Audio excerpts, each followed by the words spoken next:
The NBA is a job, and so there's definitely certain days where it can be a grind, but we're professionals, and I was taught this is your profession, you have to treat it as such. I think people always see the glamorous side of the sport, but there's a lot more than people kind of see.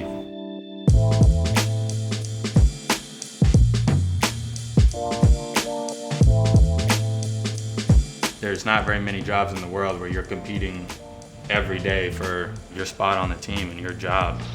There's a lot of other jobs that are worse than being a professional athlete, there's no doubt about it. I mean, I'm blessed to be able to play the sport that I love. That doesn't make it any easier.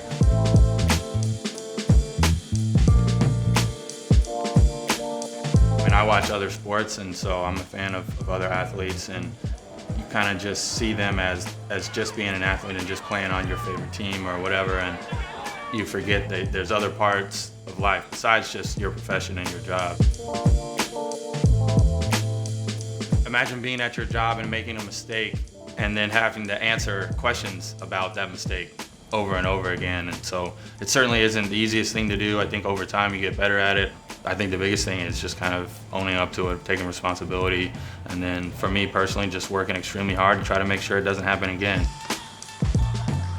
After I got hurt a couple years ago, I had to get off of social media myself because of just the negativity that's on there. I think there's a lot of things that are good about social media, but I think there's a lot of negativity and honestly, a lot of stress that you shouldn't worry about. I'm an advocate of kind of just staying off of social media.